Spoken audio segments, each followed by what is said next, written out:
സാഹിബ് ഇതൊക്കെ അംഗീകരിച്ചതാണ്. നബി സല്ലല്ലാഹു അലൈഹി വസല്ലമിന് സിഹിർ ബാധിക്കുന്നത് കുഫറാണ്, അങ്ങനെ വിശ്വസിക്കുന്നത് കുഫിരിയത്താണ്, ശിർക്കാണ്, ഖുർആൻ വിരുദ്ധമാണെന്ന് പ്രബോധനം ലേഖനം എഴുതിയിരിക്കുകയാണ്. ആ പ്രബോധനത്തിൽ ലേഖനം എഴുതിയ എന്റെ ജമാഅത്ത് സുഹൃത്തുക്കളോട് വിനയത്തോടെ പറയട്ടെ, നിങ്ങൾക്ക് നിഷേധിക്കാനാകുമോ? സമൂഹം മുഴുവൻ അറിയട്ടെ, പരസ്യമായി പ്രഖ്യാപിക്കട്ടെ. അതെ, തഫ്ഹീമുൽ ഖുർആൻ എന്ന പേരിലുള്ള മൗദൂദ് സാഹിബിന്റെ ഖുർആൻ വ്യാഖ്യാനം മലയാളത്തിലുണ്ട്, ഇംഗ്ലീഷിലുണ്ട്, ഉറുദുവിലുണ്ട്. ആ വ്യാഖ്യാനങ്ങളിൽ ഉറുദുവിലും ഇംഗ്ലീഷിലും കാണുന്ന ചില ഭാഗങ്ങളെ നിങ്ങൾ പുറത്തിറക്കിയ മലയാള വിവർത്തനങ്ങളിൽ മുക്കിക്കളഞ്ഞിരിക്കുന്നു. ഇതെന്തിനു വേണ്ടി എന്ന് സമൂഹത്തോട് നിങ്ങൾ പറയണം.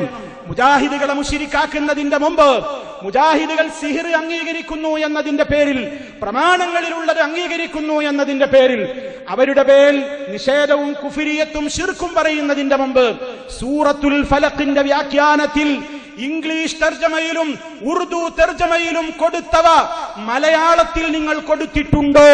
ഈ ചോദ്യത്തിന് ജമാഅത്ത് സുഹൃത്തുക്കൾ മറുപടി കണ്ടെത്തേണ്ടതുണ്ട്.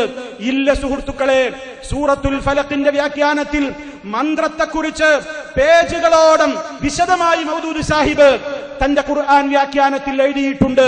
അതിന്റെ ഉറുദു പതിപ്പിൽ അതുണ്ട്, ഇംഗ്ലീഷ് പതിപ്പിൽ അതുണ്ട്. അതേ അവസരത്തിൽ മലയാള പതിപ്പിൽ അത് കാണാനില്ല. എവിടെ പോയി?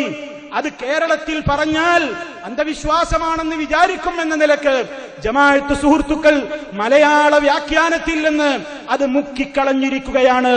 മുഹമ്മദ് നബി സല്ലല്ലാഹു അലൈഹി വസല്ലമിന് സിഹിർ ബാധിക്കും എന്ന് വിശ്വസിച്ചാൽ അത് വിവരക്കേടും അന്ധവിശ്വാസവുമാണെന്ന് പറയുന്നവരെ പ്രമാണങ്ങളുടെ വെളിച്ചത്തിൽ മൗദൂദ് സാഹിബ് തൊലിയുരിച്ചത് അതേ ഖുർആൻ വ്യാഖ്യാനത്തിലുണ്ട്, ഇംഗ്ലീഷിൽ കാണുന്നുണ്ട്, ഉറുദുവിൽ കാണുന്നുണ്ട്. മലയാളത്തിൽ വന്നു നോക്കുമ്പോൾ അത് കാണാനില്ല.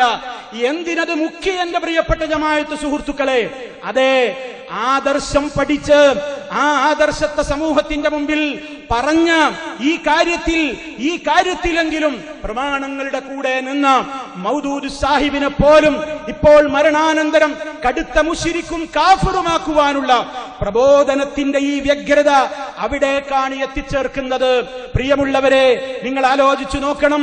മിതമായ ഭാഷയിൽ പറഞ്ഞാൽ ഈ കാര്യം, ഏത് കാര്യം? നബി സല്ലല്ലാഹു അലൈഹി വസല്ലമിന് സിഹിർ ബാധിച്ചു എന്ന, പ്രവാചകനെ മാരണം സ്വാധീനിച്ചു എന്ന വിശ്വാസം മിതമായ ഭാഷയിൽ പറഞ്ഞാൽ പോലും ദൈവനിഷേധമാണ്, ബഹുദൈവത്വ ചിന്തയാണ് എന്ന് പ്രബോധനം 2013 ഫെബ്രുവരി 2 ലക്കത്തിൽ പച്ചയായി എഴുതിയിരിക്കുകയാണ്. നിങ്ങൾ സമൂഹത്തോട് പറയണം, നിങ്ങളൊരു വിവരണം കൊടുക്കണം. മൗദൂദ് സാഹിബിന്റെ ഈ കൃത്യമായ വിവരണങ്ങളെ മലയാളത്തിന്റെ വിവർത്തനത്തിൽ, മൊഴിമാറ്റത്തിൽ ഞങ്ങൾ മുക്കിയിട്ടില്ല, ഞങ്ങളത് മൂടിവെച്ചിട്ടില്ല. ഉറുദു പതിപ്പിലുള്ളതുപോലെ, ഇംഗ്ലീഷ് പതിപ്പിലുള്ളതുപോലെ മലയാളത്തിൽ ഞങ്ങൾ വിട്ടുകളയാതെ കൊടുത്തിട്ടുണ്ടെന്ന് പറയാൻ എന്റെ ജമാഅത്ത് സുഹൃത്തുക്കൾക്ക് സാധ്യമാകുമോ? നിങ്ങൾ ചിന്തിക്കേണ്ടതുണ്ട്. നിങ്ങൾ ഇങ്ങനെ ഓരോരുത്തരുടെ കൂടെ കൂടിയിട്ട് ഈ രൂപത്തിൽ ഇതിന് തകർക്കാമെന്ന് വിചാരിക്കുന്നുവെങ്കിൽ പ്രിയമുള്ളവരെ, അതിന് സാധ്യമല്ല. ആരൊക്കെ കൂടിയാലും, ആരൊക്കെ എന്തൊക്കെ പറഞ്ഞാലും ഇസ്ലാമികമായ കാര്യങ്ങൾ ഉള്ളതുപോലെ മുജാഹിദുകൾ ഇനിയും പറയും. മന്ത്രങ്ങളില്ലേ, നാം ദിനേന ചെയ്യേണ്ടുന്ന മന്ത്രങ്ങളില്ലേ, ദുആകളില്ലേ, സ്വന്തം ചെയ്യേണ്ടവയില്ലേ, ചെയ്തു കൊടുക്കേണ്ടവയില്ലേ, നബി സല്ലല്ലാഹു അലൈഹി വസല്ലം പഠിപ്പിച്ചു കൊടുത്തില്ലേ?